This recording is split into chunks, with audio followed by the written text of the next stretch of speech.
Bom pessoal, Vitor França mais uma vez, sejam muito bem-vindos a essa live. Essa é hoje um tema que eu sou bastante apaixonado, né? A minha atuação, catarata. E hoje eu tenho o prazer e a honra de trazer mais um grande amigo aqui para conversar com a gente sobre cirurgia refrativa, né? Dr. Felipe Blanc, ele é da clínica Semof, especialista em córnea. Fomos lá do Hospital das Clínicas e a gente vai ter o prazer de conversar com ele aqui hoje. Antes de qualquer coisa, eu gostaria de falar para vocês que estão abertas as perguntas, podem enviar as perguntas de vocês, tá? A gente vai responder no finalzinho da live, com 15 minutos antes a gente para e faz a resposta para todo mundo, tá bom? Perfeito. Muito bem, vou chamar o Dr. Felipe agora. Olá, Dr. Felipe Blanc, seja muito bem-vindo, meu amigo. Muito obrigado, Dr. Vitor. Tudo bem aí contigo? Tudo em paz, tudo certinho. Vamos quebrar essas formalidades aí, vou te chamar de Felipe, Filipão. E você também esquece... da live, meu nobre também. Isso, meu jovem, como a gente se trata, né? Exatamente. Perfeito, Felipe. Então, eu fiz uma pequena apresentação, Felipe, sobre você, um resumo muito pequenininho da sua história. Eu queria que você falasse aí com o pessoal, por favor, o que é que você faz, o que é que você trabalha. Pronto. Eu sou o Felipe, sou oftalmologista, eu fiz a residência lá no Hospital das Clínicas com o Dr. Vitor, né, contemporâneos. Fiz o Fellow, que é a especialização em oftalmologia de córnea, doenças externas, e atuo também na área de cirurgia refrativa e atendo na Semof, na clínica Semof. Perfeito. Bom, então depois dessa breve apresentação, Felipão, vamos lá, né? Bom, hoje a gente tem um tema bem interessante, né? A gente vai falar da catarata, a gente vai falar da cirurgia refrativa, e esses dois ramos aí da oftalmologia têm coisas em comum, né? Geralmente são as pessoas que têm dificuldade de visão. No caso da catarata, a gente opera, especialmente quando essa visão já baixa um pouco mais, e aquele perfil de paciente que quer se livrar de óculos, ou então já tem um grau bastante elevado e o que ele quer minimizar um pouco esse grau, até manter os óculos, mas usar de uma forma um pouco mais livre, né, digamos assim. E aí as causas variam, né? Pode ser gente que está querendo se livrar dos óculos, pode ser gente que por questões estéticas, pode ser gente por questões ocupacionais. Então a gente tem uma gama aí de perfis que a gente atende com esse padrão de cirurgia refrativa, né, Felipe? Tem até pedir permissão a ela, uma amiga minha, Elota, até aqui na live, ela me conta uma experiência bem interessante, Felipe, que eu acho que você vai ter algumas parecidas para contar pra gente. Sim. Ela tinha um certo receio de fazer a cirurgia refrativa, né? Eu incentivei, faça, que você vai gostar, ela fez. E aí o colega que operou ela fez uma coisa interessante, perguntou para ela as horas, logo no pós-operatório. E ela que tinha uma miopia elevada, ela conseguiu ler as horas. E ela só se deu conta que estava sem óculos nem lente de contato, naquele momento ela falou as horas e percebeu, né? E aí ela conta que até se emocionou e tal. Isso é uma experiência bem emocionante, né? Bem legal pra gente contar com o pessoal. E aí, Felipão, vamos nessa para refrativa? Vamos lá.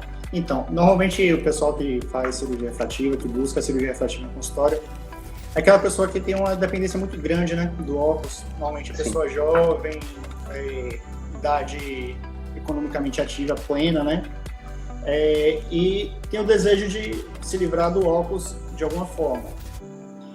O bom da cirurgia refrativa é que ela tem um resultado final bem previsível. Atualmente a cirurgia é feita a laser. Com isso pode ser feito com muita segurança e traz um resultado bem interessante. Pacientes que, como você já falou mesmo, tem uma questão ocupacional importante. Está tendo muito policial que precisa se livrar do óculos, muitas pessoas que trabalham com computador e é inconveniente o uso do óculos no trabalho. Muito esportista também faz para poder ter uma melhor performance, até fazer atividade física assim, com o óculos atrapalha, e sem o óculos tem até risco de queda para quem é corredor, ciclista. Realmente é bem inconveniente mesmo. Aí a cirurgia refrativa ela traz essa oportunidade para a pessoa ficar realmente mais independente do óculos. Muitas vezes essas pessoas já têm histórico de uso de lente de contato para poder tentar ficar livre. e vai avançando nos tratamentos ópticos que a oftalmologia pode trazer. Perfeito. Pronto. E, assim, a cirurgia refrativa, o bom dela é que ela tem uma amplitude de pacientes muito grande. Muitos podem ser beneficiados. Mas é imprescindível a avaliação oftalmológica com um oftalmologista que atue na área de refrativa para poder ver se o olho é possível de ser operado para a cirurgia refrativa. O exame clínico é importante, o exame de grau de óculos é importante para a programação cirúrgica, históricos de doenças, e também alguns exames complementares para poder fazer a avaliação completa. Isso tudo consegue trazer uma programação cirúrgica. E é importante entender também o que o paciente faz para poder ter o melhor resultado individualizado, para que a cirurgia atenda às demandas do paciente. Porque, assim, por mais que a cirurgia seja excelente, ela não é um milagre divino. Aí é importante o paciente entender que existem algumas mudanças com a cirurgia, que a forma de enxergar modifica, né? O paciente deixa de ser míope, passa a ser métrope, né? Que é a pessoa que não tem grau. E isso é uma mudança de estilo de vida. E entender o que a cirurgia pode trazer para ele e o que essa mudança vai beneficiá-lo. Mas, de uma forma geral, realmente traz muitas benécias para os pacientes. E qual o perfil do paciente, né? Normalmente, o paciente que quer operar, ele é um paciente com muita exigência visual. É um paciente que já chega assim, eu quero operar. Mas eu sempre gosto assim de trazer essa discussão passo a passo para poder ele realmente entender essa mudança de estilo de vida, para poder entender o pós-operatório, os cuidados, para que tudo transcorra da forma mais natural possível. Perfeito. E, como eu falei anteriormente... Pode falar. Não. Tá certo. Como eu falei anteriormente, existem a cirurgia feita a laser atualmente. Com isso, o resultado cirúrgico é bem previsível. E tem 3 técnicas atualmente de laser para refrativa. O PRK, o LASIK e o SMILE, que a sigla até é de sorriso em inglês mesmo. O PRK é o Photorefractive Ceratectomy, que é uma cirurgia que faz a ablação da superfície, desepiteliza a córnea e o laser diretamente na superfície. É uma cirurgia que, pessoalmente, eu gosto muito. Embora ela tenha um pós-operatório um pouco mais demorado do que o LASIK, por exemplo, que é mais confortável, mas o fato de só ter a desepitelização e após a epitelização o paciente está bem mais seguro, isso me traz muita tranquilidade como profissional e até como pessoa pensando no lugar do paciente estando operado. Paciente que for esportista, paciente que tiver uma atividade ocupacional como policial, por exemplo, que precise já estar pleno depois da recuperação, eu acho uma técnica bastante interessante. É que, pessoalmente, eu realmente uso mais.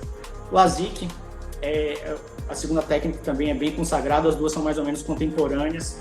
É uma técnica que tem um resultado visual mais rápido. Ela é feita através de um flap e levanta esse flap. O laser ele é feito no estroma, um pouco mais intermediário do que o PRK. Também tem o mesmo resultado visual final do que o PRK, só que com o resultado final um pouco mais rápido do que o PRK. Um pós-operatório mais confortável. Só um parênteses, Felipe. Só um parênteses, só para o pessoal que está assistindo a gente entender, né? O que é que o Felipe falou, estroma. Estroma é uma área da nossa córnea, né? Nossa córnea é essa estrutura transparente aí que está na frente da menina dos olhos, né? Como se fosse, a gente compara que é como se fosse o vidro do relógio, né? Está na frente, a gente vê as horas atrás porque o vidro permite, porque ele é transparente, a córnea então é transparente e a gente faz, eu não trabalho com refrativa, mas o Dr. Felipe trabalha, o laser ele é incidido numa parte da córnea, no caso da técnica LASIK, né? Que é no estroma da córnea. Só para esclarecer o pessoal, Felipe. Pode prosseguir. Tá certo. Agradeço. E com o flap, ele depois fica selado, de certa forma, pelo epitélio e o paciente fica bem. Ainda tem a terceira técnica, que é o SMILE, que é Small Incision Lente Extraction, que é extração de lente por pequena incisão, em tradução livre e direta para o português. Essa cirurgia também é laser, ela consiste, o laser faz o trajeto para o instrumento do cirurgião, faz um corte anterior e um corte posterior na própria córnea, formando uma lentícula que é retirada pelo cirurgião. Essa é uma cirurgia bem interessante, ela deve ter uns 10 anos só de desenvolvida. No Brasil, em poucas cidades tem, São Paulo, Rio de Janeiro, Brasília também. E é um laser assim, que está bem estabelecido na medicina, mas está sendo melhor conhecido à medida que ele é usado, né? O que ele tem grande vantagem é que ele dá uma superfície com melhor sensibilidade e lacrimejamento e com lágrimas melhores no pós-operatório, e ele tem uma possibilidade teórica de maior correção de grau que os outros. Mas, como eu falei, ele ainda é novo e está pouco difundido ainda, mas eu acho que vai difundir bem aí, vai ser uma evolução técnica bem interessante. Perfeito. Mais uma oportunidade, né? Mais uma forma da gente tratar essas mazelas aí, né? Exatamente. E já que você falou de grau, Felipe, é uma pergunta que eu tenho certeza que o pessoal vai fazer. Até quantos graus, mais ou menos, é possível compensar de uma forma assim, segura, com segurança, para falar para o paciente, ainda que não zere, mas vai ficar próximo disso, o que é que a gente pode fazer para pelo menos minimizar a miopia, por exemplo, que é uma das causas mais procuradas, né, para cirurgia? Sim. Então, a quantidade de grau que pode ser corrigida é bastante individualizada, né? A depender da córnea do paciente. Eu gosto muito de operar até 6, 7 graus. Além disso, não vou muito não, porque pode ter algumas queixas subjetivas. Não quer dizer que não dê para operar. É uma questão mais de preferência minha. E o mais importantíssimo também é que na indicação cirúrgica o grau esteja estabilizado. Por isso que normalmente não se opera pessoas muito jovens, adolescentes, ou então pessoas recém-saídas da adolescência, início da fase adulta, 19, 20 anos, normalmente se adia um pouquinho para ter certeza que o grau está estabilizado. Para não ter um inconveniente da pessoa se submeter ao ato cirúrgico e depois de 1, 2 anos ainda desenvolver alguma miopia e ficar dependente do óculos ainda, aí realmente é bom ter a certeza que o grau está estabilizado para poder ter um resultado mais duradouro possível e uma melhor satisfação para o paciente também. Para o paciente. Perfeito, perfeito. Isso, inclusive, é um critério obrigatório, né? Assim, a estabilização do grau é um critério obrigatório para fazer o procedimento. Sim. Perfeito. Até, assim, só uma ressalva, existem alguns casos que até se faz uma cirurgia de forma mais precoce, por exemplo, paciente que vai submeter a algum concurso na adolescência que demande uma visão de 20/20, como a gente fala, né? Sem óculos, sem correção. Mas, assim, é uma coisa... visão de 100%, digamos assim. Mas é uma coisa que tem que ser muito bem conversada com o paciente, ele entendendo que pode surgir miopia novamente e com muito cuidado. E normalmente esses casos são exceção. A regra realmente, como você falou, esperar estabilizar. Perfeito, perfeito. Existem os casos também dos pacientes que são muito míopes, né, Felipe? E aí, em algumas situações, tem que combinar também se a espessura da córnea permite a aplicação do laser, né? Em alguns casos, tem uma situação que a gente chama de estafiloma posterior, que ocorre, por uma tradução assim bem simplória, ocorre um alongamento desse olho, uma área mais que dá um erro, pode dar um erro na hora da gente calcular a lente para colocar na catarata, por exemplo. Mas ainda assim, em alguns casos que tem restrição para refrativa, como por exemplo um grau muito elevado, né, que às vezes é bom não fazer a refrativa, pode ser compensado isso na cirurgia de catarata, por exemplo, mas aí a gente geralmente espera um outro momento da vida do paciente, né? Sim, sim. Existem também algumas vertentes, né, que falam sobre a cirurgia, a extração do cristalino transparente com implante intraocular no intuito refrativo, mas isso aí é um tema para outra conversa, né? Só para poder pontuar que existe. Isso, só para pincelar, desculpa interromper, Felipe, só para pincelar, em outros países já é um estágio mais avançado, já se admite como possibilidade real, já se oferece ao paciente isso. Aqui no Brasil a gente ainda tem algumas restrições, ainda é considerado uma cirurgia em caráter experimental, então a gente não tem como oferecer para o paciente, vamos tirar a pessoa que está ali com 45, 46 anos, vamos tirar seu cristalino, que ainda é um cristalino viável, bem interessante, a visão ainda é boa, com correção, né? Mas a gente não pode oferecer isso, até porque ainda é considerado no Brasil uma cirurgia experimental. Então, claro, como qualquer procedimento que ainda não é totalmente formalizado, é possível ser feito, mas o paciente tem que estar ciente que ainda é um procedimento que está em estudo, né, e está sendo evoluído e em breve pode ser que a gente consiga fazer de forma mais rotineira. Sim. Mas pode prosseguir, Felipão. E quanto à questão da quantidade de grau, tem muito paciente que aborda assim com 10 graus, 9, 12, pedindo para poder operar para regredir o grau para 4, 5, até para a questão estética do óculos ficar mais fino. Eu te confesso assim que eu não tenho muita preferência por isso não, porque eu prefiro assim pensar, se é para operar para resolver, né? Operar para poder deixar um grau residual, por mais que seja conversado, não é muito minha praia não, aí eu prefiro realmente não indicar a cirurgia. Mas os pacientes que têm até 6, 7 com a córnea boa, vai muito bem. Sim. E graças a Deus é a maioria da população, né? Esses 7, 8, 9, 10, 12 graus é bastante exceção. Bem exceção da regra. Que bom. Com certeza. E com relação ao astigmatismo, existe alguma diferença assim, quando você programa uma cirurgia para o míope, uma cirurgia para o astigmata? Sim, a programação cirúrgica dá para ser feita assim, de correção do astigmatismo. Tem que ver se esse astigmatismo, digamos assim, de uma forma muito genérica, é um astigmatismo fisiológico ou patológico, assim, é relacionado à doença ou não. Se não for relacionado à doença e estiver num limite assim, até 3, dá para corrigir, que de uma forma geral falando, né? Claro. Sim. Dá para corrigir sim. E também a hipermetropia dá para ser corrigida. E até existe também a possibilidade, mas isso aí também tem que ser muito conversado com o paciente, da correção da presbiopia, que é a dificuldade de enxergar para perto após os 40 anos. Que todos nós vamos ter. Exatamente. Todos nós vamos ter. Quem não tem 40 anos ainda, passando dos 40 anos, vai começar a afastar ali na maioria das vezes para poder enxergar bem. Vai ter o braço curto para poder enxergar para perto.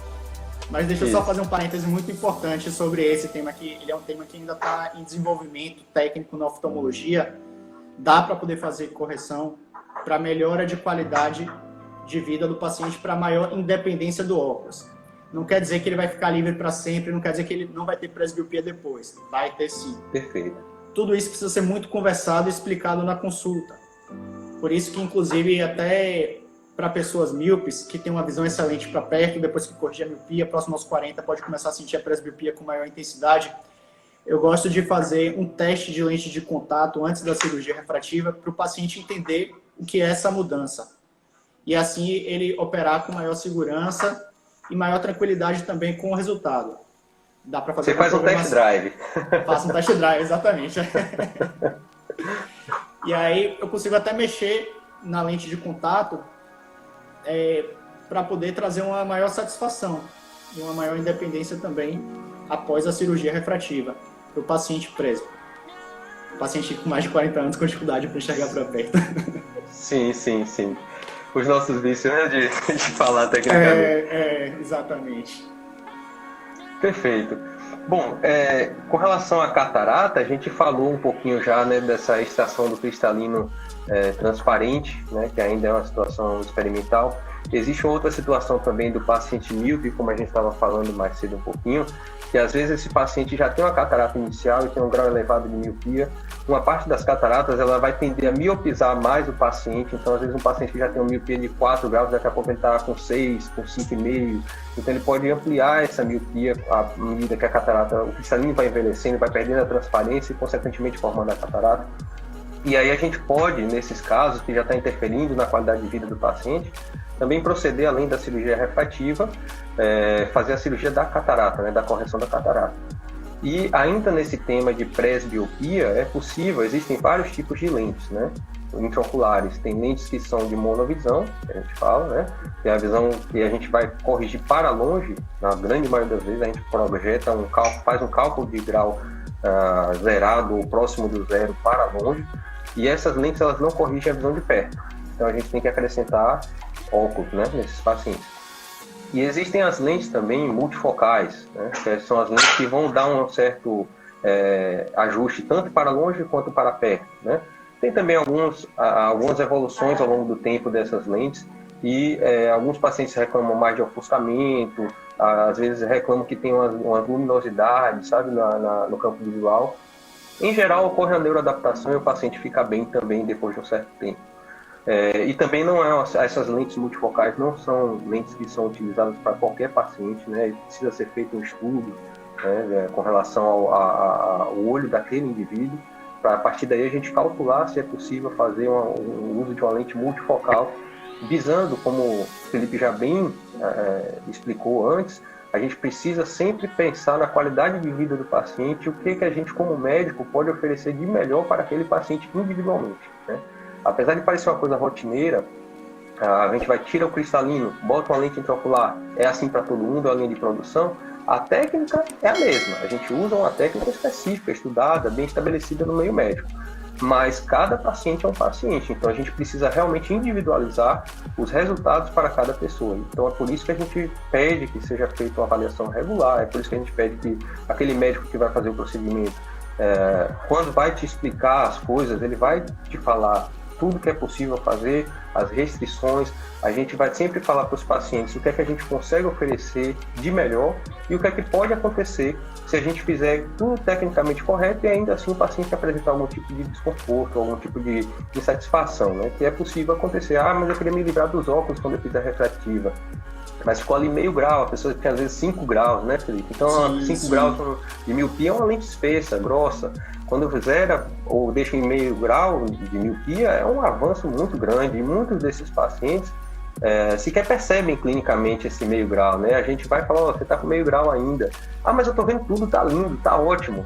Então, é isso que a gente quer a satisfação do paciente sempre, né?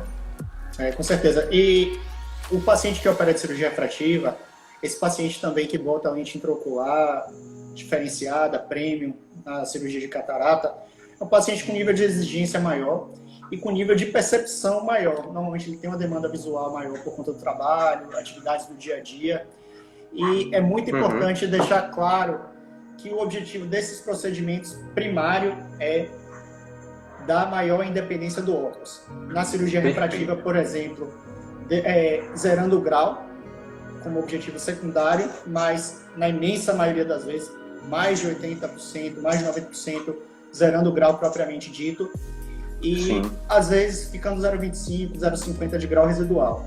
Eu sempre pontuo que ainda que fique esse 0,50, como você falou, dá para ter uma independência grande do óculos. E isso também traz uma sobrevida da independência maior quando completa os 40 anos, que ele ele retarda os sintomas da presbiopia, da dificuldade de enxergar para perto. E isso faz durar um pouco mais o efeito da cirurgia refrativa na independência do óculos. Sim, sem dúvida. Com relação ao pós-refrativa, né, às vezes tem pacientes que fizeram cirurgia refrativa na década de 90 ou no início dos anos 2000 e tinham lá, sei lá, 30 e poucos, 40, 50 anos eventualmente, e hoje estão na fase da catarata. É possível, às vezes perguntam em consultório, é possível fazer a cirurgia da catarata em pacientes que fizeram a cirurgia refrativa? Eu vou primeiro deixar você responder no aspecto da refrativa, depois eu falo do aspecto da catarata. Tá certo. Atualmente tem até, se for uma córnea muito boa, dá até para fazer alguma correção refrativa em pacientes pós-RK, que é a ceratotomia radial, que é a cirurgia com bisturi que fazia 20 anos atrás. Mas como esses pacientes estão próximos da idade de começar a desenvolver catarata, quem eu, sei lá, tinha 35 anos e 95, hoje vai estar próximo de 60. Aí já vai estar com uma idade mais próxima da catarata mesmo. Mas ainda assim não é completamente preventivo, mas é uma coisa que tem que ter cuidado mesmo. E quando for fazer a programação cirúrgica, como você falou, fazer a programação bem cuidadosa com a biometria diferenciada. Deixa eu só fazer um adendo, para não dizer que a live é tudo flores. Só algumas coisas assim sobre a cirurgia refrativa. Como a gente já comentou, a catarata se dá preferência para fazer a cirurgia. O paciente com catarata se dá preferência para fazer a cirurgia de catarata em vez de cirurgia refrativa, para poder buscar um resultado visual parecido também. Pacientes com ceratocone têm contraindicação plena da cirurgia refrativa, eles não podem fazer, né? E todas as outras doenças são contraindicação relativa. Aí a avaliação individualizada tem que ser feita para poder ver o que é que dá para fazer e se dá para operar. Por exemplo, glaucoma, que é uma doença muito comum, se dá preferência a fazer o PRK, que é a que faz a desepitelização e faz o laser na superfície, porque nessa cirurgia é só feito o Excimer Laser, que é o laser da correção do grau propriamente. O LASIK e o SMILE, eles usam o femtosegundo, que é um outro tipo de laser, que também está no mesmo ato operatório, que faz tudo junto, mas faz antes do Excimer Laser. Esse femtosegundo, ele faz a preparação da córnea para o LASIK e para o SMILE, para poder fazer o laser da correção cirúrgica. Durante esse ato operatório, aumenta um pouco mais a pressão na cirurgia de LASIK e SMILE. Aí pode-se dar preferência ao PRK mesmo, para fazer em pacientes de glaucoma. Outros casos, é individualizado mesmo, para poder fazer a avaliação. Mas como eu falei, né, felizmente as exceções são raras. A grande maioria pode fazer. A gente pode dizer que hoje a gente vive uma era boa, né, Felipe? Para quem hoje tem uma condição de miopia, a gente vive uma era que o conhecimento médico está bastante avançado e hoje a gente, você falou da RK, a gente está falando de uma cirurgia que era feita na década de 80, então assim, um tempo que não foi tão longe assim, né? E assim, ainda assim tinha uma previsibilidade muito boa, foi muito realizada, mas as de hoje estão ainda mais avançadas e menos invasivas, né? Então a gente está em um tempo realmente bastante avançado. Sim. A gente consegue ver que muita gente fica satisfeitíssima com a cirurgia refrativa, né? Do ponto de vista da catarata, a gente tem algumas observações, né? Pacientes que já fizeram anos atrás a cirurgia refrativa, que se beneficiaram ao longo de décadas da cirurgia refrativa, quando desenvolve a catarata, a gente opera de uma forma muito semelhante a quando a gente opera um paciente que não teve cirurgia refrativa. Qual é o grande cuidado que o cirurgião da catarata vai fazer? Sabendo da cirurgia refrativa, que mexe na córnea, e a córnea, mais uma vez, né? A córnea é uma estrutura extremamente importante, extremamente complexa, né? Que tem que ficar transparente. Uma córnea opaca é um vidro fosco, a gente não vê, né? Então a córnea é uma estrutura extremamente complexa e que é responsável em torno aí por 40 graus. Então você imagina um óculos de 40 graus na sua frente, né? Então é muita coisa. A córnea... eu sempre falo que a córnea é a chave mestra para a gente começar a pensar em se enxergar, né? Porque sem córnea ninguém enxerga, né? Enxerga muito precariamente. Então, quando a gente pensa que a cirurgia refrativa é feita nessa área de extrema complexidade, né? A gente pensa que, poxa, se é uma estrutura fina, né? Assim, o olho é por si só uma estrutura pequena, minuciosa. Quando a gente tem uma córnea que foi operada, a gente tem uma córnea que foi modificada a sua anatomia inicial, né? E aí quando a gente pensa no cálculo da lente intraocular, a gente tem que levar isso em consideração e a gente tem que estudar bem a córnea desse paciente para que a gente não caia no erro comum que o aparelho, só para simplificar para as pessoas, a gente, para calcular a lente intraocular, a gente usa diversas formas. Existe a biometria, a gente chama de biometria também, não é só do dedão lá do rótulo, não. Verdade. A biometria, quando a gente fala em cirurgia oftalmológica, é o cálculo da lente intraocular, né? E aí o que ocorre? A gente faz esse cálculo levando em consideração a própria córnea, levando em consideração outras estruturas dos olhos, que eu não vou entrar em detalhe, porque o objetivo é a gente falar para perfil de pacientes, né? Não é de médico para médico.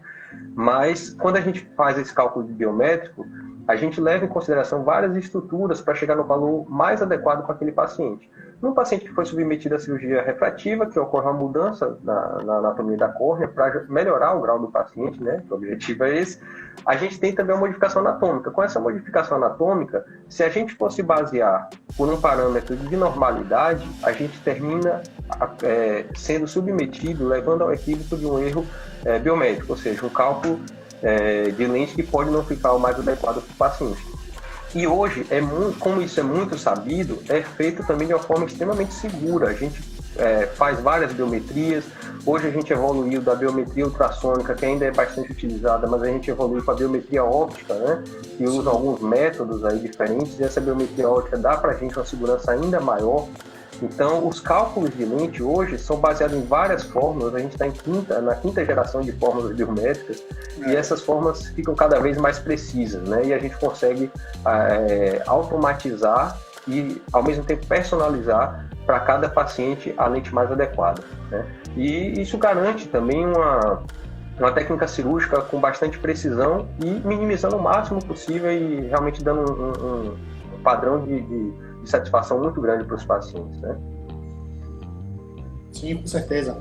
Essas fórmulas especiais de quinta geração, os biômetros modernos, eles requerem bastante conhecimento técnico para um melhor uso deles e o resultado que o paciente de perfil de refrativa, de perfil de lente especial espera.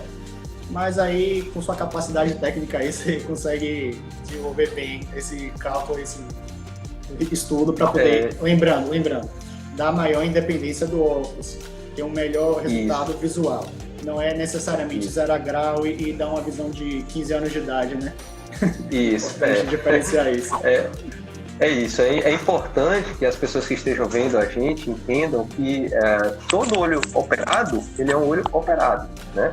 E por melhor que seja o cirurgião, por melhor que sejam os exames pré-operatórios, por mais colado que a gente esteja com o paciente, a gente faz um procedimento no olho. E aí cada pessoa tem seus fatores individuais, né? Tem, eventualmente, comorbidades, eventualmente a cicatrização de cada pessoa é uma, e fatores que a gente tem que frisar sempre no consultório. A gente faz isso, a gente veio de uma escola oftalmológica que preza muito pela qualidade técnica, né? A gente teve a sorte de vir lá do início, né? E lá nas Hospital das Clínicas a gente aprende desde o primeiro dia que a gente entra, e mesmo depois que a gente sai, a gente fica com essas histórias sempre vivas na memória. Então a gente sempre conversa com os pacientes os benefícios do procedimento que a gente vai indicar, as possíveis complicações que podem existir, que graças a Deus são raras e cada vez mais raras, porque o estudo é cada vez mais avançado, né? Mas o pilar é exatamente o paciente sair do consultório seguro do que ele está, da expectativa que ele leva, com a realidade que a gente leva também para o paciente, né? E às vezes o paciente quer, como você falou, eu quero operar e quero me livrar dos óculos. Em algumas situações vai ser possível fazer isso, em outras situações não vai ser possível. Você deu exemplo, né, de graus mais avançados e não é a sua preferência, mas se o paciente optar ainda assim por fazer um procedimento que reduza o grau dele, ele vai sair do consultório ciente de que aquele grau não vai ser zerado, né? Então, são coisas que a gente sempre preza. O paciente tem que estar ciente de tudo que a gente vai fazer. E do ponto de vista técnico do cirurgião, são mãos, e são mãos humanas, né? Então a gente entra no olho de alguém, a gente faz uma incisão no olho de alguém, no caso da catarata, no caso da cirurgia refrativa, a gente faz um procedimento, e esse procedimento, por maior qualidade técnica que exija, a gente não tem como controlar plenamente o processo de cicatrização de cada indivíduo. E uma coisa importante, às vezes o paciente ele é negligente com ele mesmo, né? A gente dá as orientações, faz as medicações, as prescrições, pede para o paciente retornar. Com certeza já aconteceu contigo, já aconteceu comigo também, de pacientes não virem para a revisão, e não é porque está se sentindo mal, não, é pelo contrário, está se sentindo tão bem que ele não volta. Fala, não, tá tudo ótimo, né? Então, não vou voltar lá, não, vou voltar na outra, porque a gente marca 2, 3 revisões, vou voltar na outra revisão, né? Só que nesse período, às vezes tem coisas que estão muito iniciais, que o paciente ainda não está sentindo nada, e que pode ser o início de uma coisa complexa. E quando a gente recebe na outra revisão, já pode estar uma coisa mais tardia, mais difícil de resolver também. No caso da cirurgia refrativa, assim, como eu falei, o paciente sempre chega no ímpeto de já operar e resolver. Mas eu sempre gosto de esclarecer, porque ele tem um olho saudável, apesar do uso do óculos, e entender os riscos. Existem riscos que podem ser previstos, que é a maioria, e por isso se faz o estudo todo de consulta, de exame complementar, e alguns poucos riscos que não são previsíveis, que até são inerentes das características do paciente, de carga genética, de cicatrização, e isso não é previsível. Felizmente, essas complicações não previsíveis são muito raras, muito raras, graças a Deus. Graças a Deus. Mas todo procedimento médico tem risco, né? É importante Sim. trazer isso com clareza. Sim, perfeito. E assim, sempre o paciente tem que estar consciente, ele tem que estar decidido a operar, né? Não sou eu, não é o Dr. Felipe, ninguém vai convencer o paciente a operar. O que a gente tem que falar é exatamente o que é possível ser feito. E é isso, a gente sempre fala que na grande maioria das vezes a gente tem um controle muito grande do que será feito. A gente consegue prever, se antecipar a possíveis complicações, a gente consegue se antecipar a possíveis pós-operatórios indesejáveis a partir do momento que a gente faz um acompanhamento regular daquele paciente, e esse perfil de paciente tem que também seguir. Não adianta, por exemplo, a gente pensar em botar uma lente intraocular, no caso da cirurgia de catarata, multifocal no paciente que tem uma lesão lá no fundo do olho. Sim, ele coloca uma lente cara, uma lente que, quando bem indicada, tem resultados fantásticos, pode operar com o melhor cirurgião do planeta, mas de repente essa lesão lá na retina impede que a visão seja boa. Então, assim, por melhor que seja o cirurgião, a lente, a técnica, o hospital, o pós-operatório, a própria condição do paciente, mas se ele tem uma doença lá no fundo do olho que impede ele de enxergar bem, essa cirurgia, no final das contas, terminou não sendo bem indicada. Então a gente não faz isso, a gente estuda tudo que a gente pode para exatamente não cair em surpresas no pós-operatório, né, Felipe? Sim, com certeza. Tem que fazer isso tudo bem completo mesmo. Perfeito. Só lembrar, fazer uma pausa aqui para não ficar também derramando muito conteúdo, né, Felipe, pro pessoal. Eu queria que você divulgasse aí a rede social da CIMOF, onde você trabalha, como é que faz para te encontrar aí. Pronto. O pessoal que está interessado em ver se pode operar e se livrar de óculos, ou pelo menos reduzir mais o grau. Dependência, né? O perfil é esse que eu estou logado, o CIMOF Clínica, tá certo? Lá tem endereço, tem telefone, de uma forma geral a clínica é o Centro Médico, Santa Isabel, tem na Neves também, mas lá tem todos os detalhes direitinho, para não falar e também a informação se passar. Só acessar aí em cima, CIMOF Clínica, que consegue tudo direitinho lá. Que vai lá falar com o Dr. Felipe Blanc, que é o cara da refrativa. Com relação a site, tem um site também, né, Felipe? Sim, tem um site, é cimofclinica.com. Lá também tem o telefone. No perfil da CIMOF, no Instagram também tem o telefone, tem o WhatsApp, que pode marcar consultas através do WhatsApp também. Tá certo? Aí facilita bastante. E nesses tempos de quarentena, a gente está lá, aqui a gente está tranquilo, né, sem nada. Mas na clínica a gente está parecendo um astronauta, né, de tanto EPI, né, tanto equipamento de proteção para... E tá parecendo doido também, de higienizando o consultório entre um paciente e outro, passa álcool na cadeira, nos equipamentos, para poder ficar com a maior segurança possível. Lá também a gente está aumentando o intervalo das consultas para poder não ter paciente encontrando outro paciente na recepção, ficar mais vazia, e assim traz mais segurança para a equipe, para o médico e para os pacientes, claro, né? Sim. É importante. Perfeito. Aqui até botaram aí o link, cimofclinica.com. Pronto. Já foram pesquisar, já acharam, tá vendo? Foi rápido. Bom, a gente está caminhando aí para os 20 minutos finais da live. Tem algumas perguntas aqui, Felipe, que fizeram. Vamos partir para essa parte agora. Lembrando o pessoal que está assistindo a gente, quem quiser mandar pergunta, dá tempo ainda, pode mandar que a gente vai respondendo à medida do possível aqui, tá bom? Muito bem. Deia Dado. 44 anos indica cirurgia de miopia? A miopia volta? Então, estando indicada a cirurgia, sendo um paciente que possa operar, não tem problema algum. A miopia com 44 anos é muito difícil que volte. Mas é como eu falei, a presbiopia, que é a dificuldade para enxergar para perto, ela é progressiva dos 40 até os 60 anos, quando para de aumentar os 60. Então, nesse intervalo de tempo, é provável que a presbiopia surja novamente. Aí, então, o paciente vai ter uma maior dependência para perto. Mas é possível fazer uma programação cirúrgica para que o paciente fique independente do óculos por mais tempo. E quando ele precisar do óculos, ele precisa mais de uma demanda de trabalho, computador, uma bula de remédio, uma coisa pontual, não ficar precisando para todo momento, né?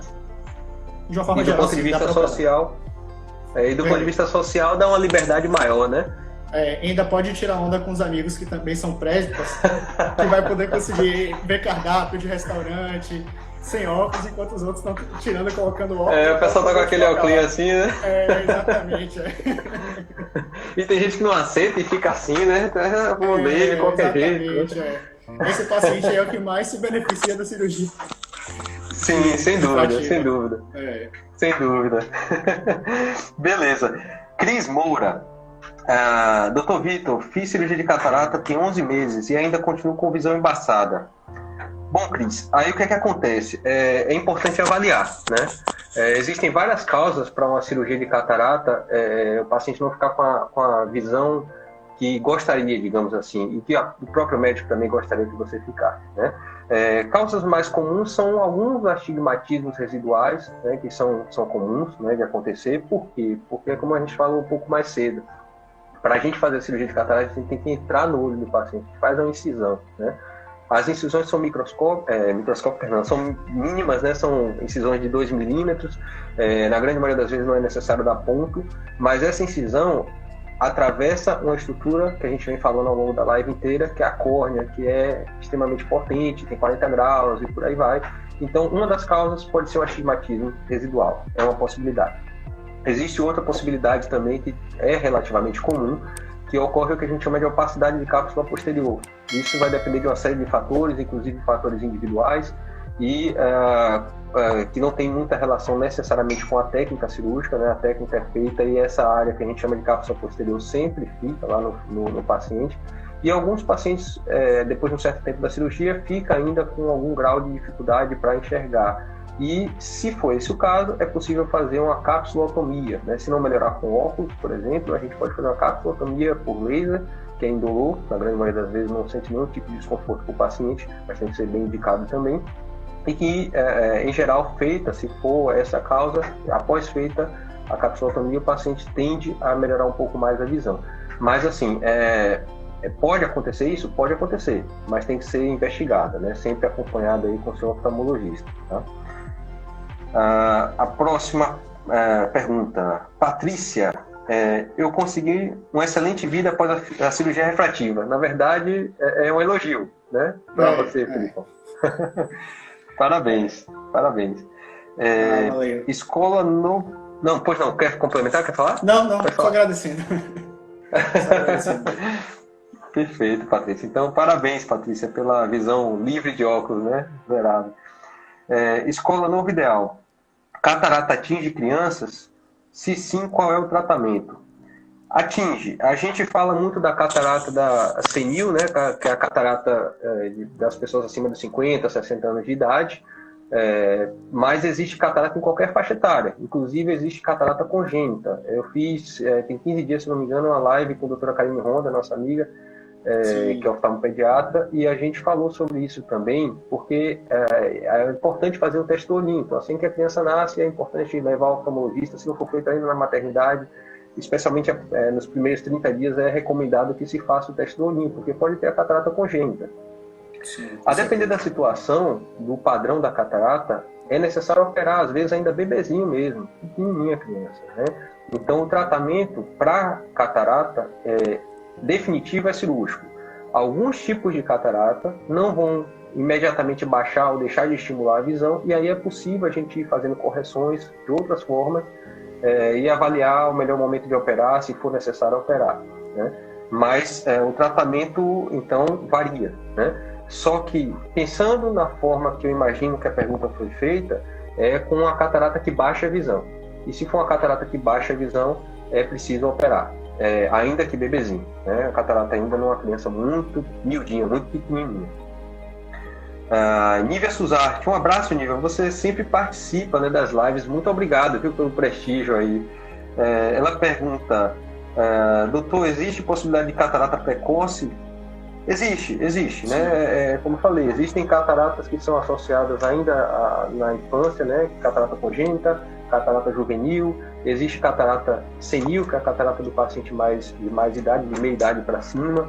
Existe catarata induzida por medicação, então se o pessoal que está assistindo a gente aí for alérgico e usa corticoide para tudo, independente da forma do corticoide que você utilize, se é spray nasal, se é medicação oral, enfim, tem gente que tem alergia ocular que está utilizando corticoide porque foi uma vez ao oftalmologista, a gente passa, a pessoa acha que aquilo ali é maravilhoso, porque realmente melhora os sintomas muito rápido, né? E aí fica persistindo e utilizando, vira um ciclo, né? E isso induz catarata, né? Então, pode ter catarata por várias causas, independente da faixa etária, né? Aí, os corticoides, por exemplo, é uma das causas de indução de catarata em paciente jovem. Eu lembro bem de um caso que também, né? Bem lembrado. A pessoa que sofre alguma pancada no olho pode desenvolver catarata traumática, né? Então, assim, existem várias formas de catarata e cada uma com sua peculiaridade, cada uma tem que ser estudada. O tratamento, como eu falei, definitivo é de fato cirúrgico, né? Então, existe a possibilidade de catarata precoce, sim. Muito bem.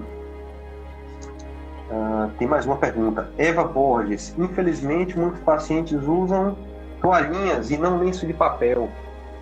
E aí, Filipão? O que é que você tem a falar sobre as toalhinhas? Aquela famosa toalhinha que o paciente chega no ombro, pega na porta, na maçaneta, aí compra um lanche antes de entrar na clínica, pega no dinheiro, aí a toalhinha tá no ombro, né? Pega no dinheiro, come o lanche, pega a toalhinha de novo, que acabou de pegar no dinheiro, que você cai no chão, pega, volta de novo.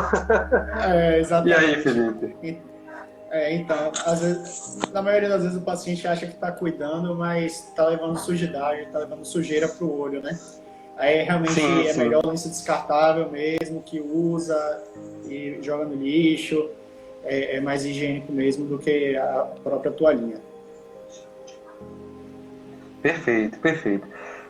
Elô Moreira, fiz a LASIK em 2017, meu grau zerou. Posso fazer novamente a cirurgia refrativa?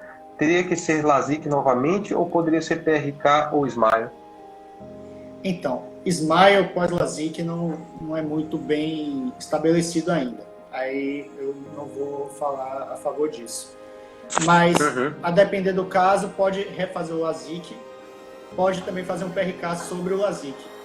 É importante ver o resultado, porque vai ser uma operação sobre uma outra operação e é preciso analisar de uma outra, do zero, como se não tivesse operado, como se fosse um paciente novo, para poder ver se vale a pena reoperar. Entendeu? Perfeito. Então, mais uma vez, é individualizado, precisa acompanhar, precisa ver os exames, ver as possibilidades todas. Mas se quiser um sim ou não, sim, dá para poder operar. Sim, objetivamente, assim, possibilidade existe, né? Mas tem que ser individualizado. Exatamente. Perfeito. Mais uma, Débora Santos. Meu pai teve catarata e glaucoma, 3 anos que perdeu a visão. Tem possibilidade de fazer cirurgia? Bom, Débora, eu só não entendi se essa perda da visão foi nos 2 olhos, né?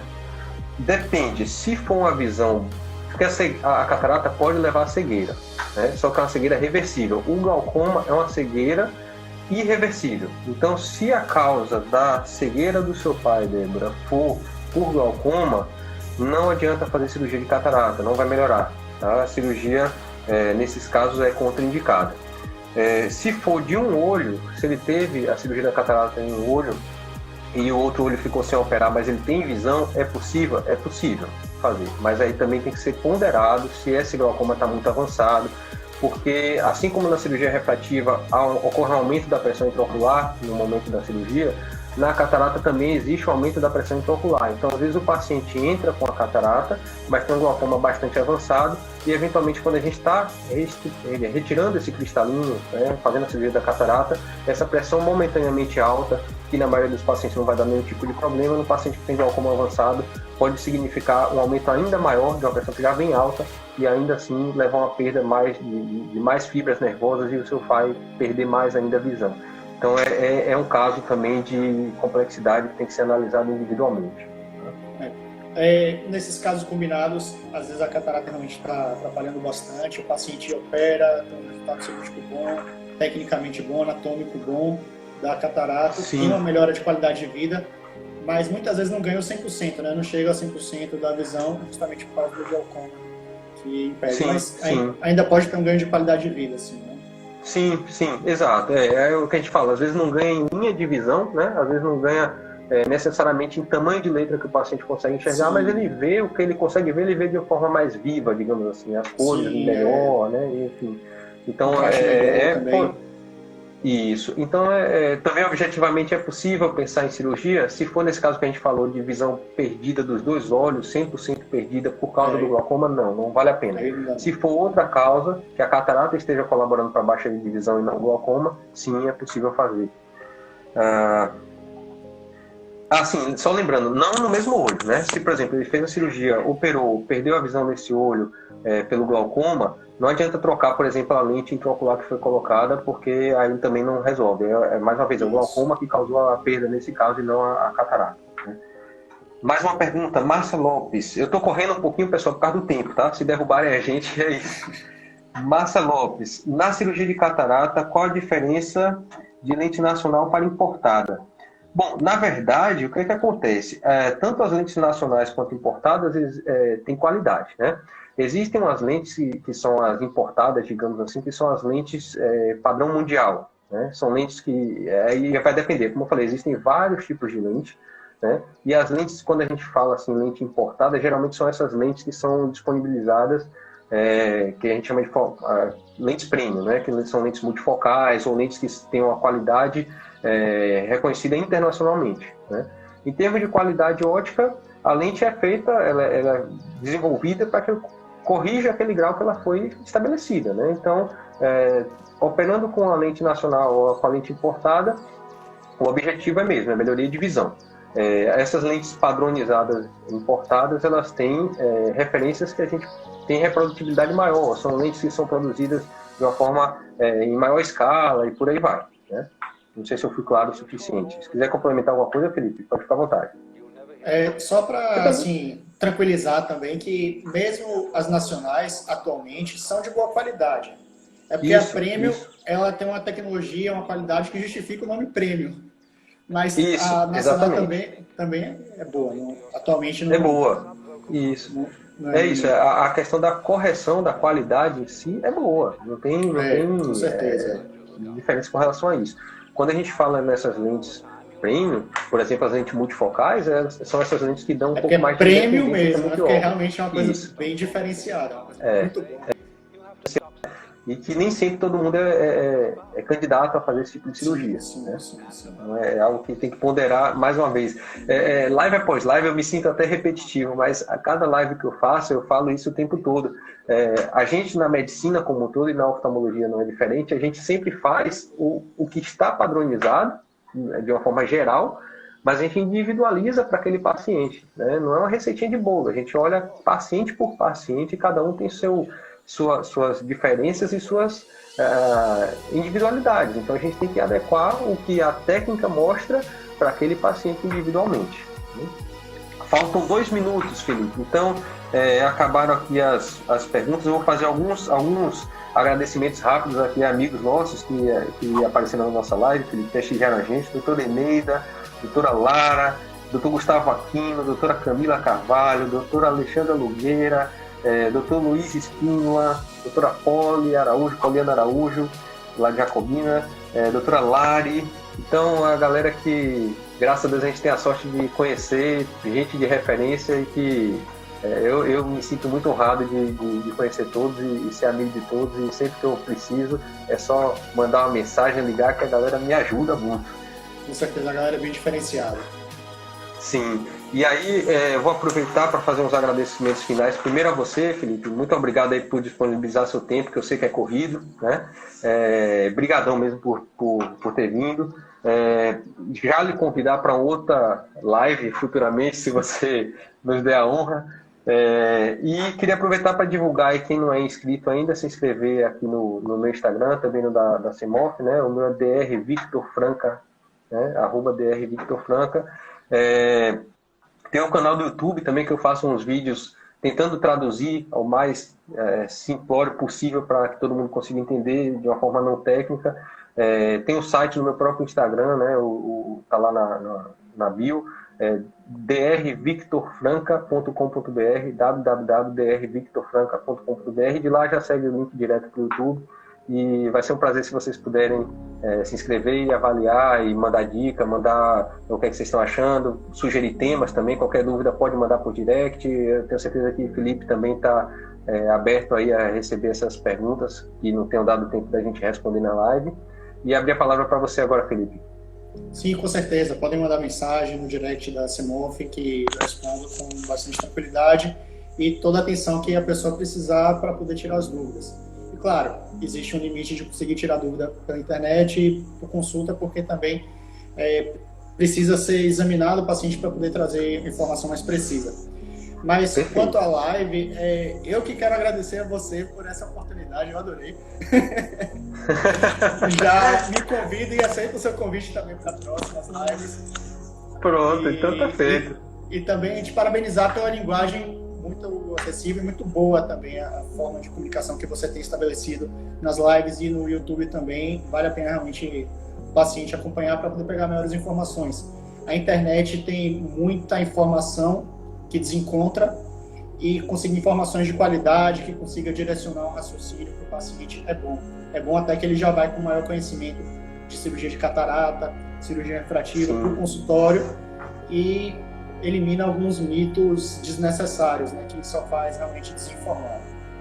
Sim, sim. Na era de fake news, né, a gente tem que tentar ao máximo ser, claro, né, pro pessoal. E um último adendo para a gente finalizar essa live, eu só queria registrar aqui duas coisas. A primeira é que a doutora Eneida está me devendo uma live sobre retina. Ela está me devendo uma live sobre retina. Público agora, hein? Pois é. E a segunda coisa é que eu me sinto honrado, além de ser seu amigo, Felipe, realmente gosto muito de você. Além dessa amizade que a gente desenvolveu ao longo desses anos, sempre me confundem com você. Toda vez que eu atendo alguém que já passou por você, fala, você que me atendeu da última vez, né? Aí eu vejo lá, que foi o Dr. Felipe Blanco, eu falo, não, foi meu amigo, mas me confundem, acham que ele é meu irmão. Nós somos irmãos de sangue, mas sem dúvida nenhuma, é um prazer ser seu amigo, Felipe. Obrigado mais uma vez. Uma última coisa aqui, Neide Sampaio, estou animada para fazer minha cirurgia. Ótimo. Espero que a gente tenha levado essa tranquilidade, né? Da gente poder individualizar e da gente poder estudar cada paciente e que encoraje de fato, né? Sim, com certeza. Pegar confiança no profissional que vai operar e operar com o melhor resultado possível. Sim, sem dúvida. Então, pessoal, muito obrigado a todos que vieram aqui na live. Mais uma vez, me sinto muito prestigiado com a presença de todos. Muito obrigado, Felipe, mais uma vez. Eneida está me vendo, está registrado em público. Mais uma vez, que eu já fiz isso antes. E ela sempre foge. Enfim, pessoal, muito obrigado mais uma vez. Provavelmente, semana que vem vai ter mais uma live. Eu divulgo mais para frente para vocês. Felipe, muito obrigado mais uma vez. Está aí o convite feito para a segunda live. E, pessoal, uma boa noite a todos e até breve. Fiquem com Deus aí. Um abraço. Tchau. Valeu, um abraço. Tchau. Tchau.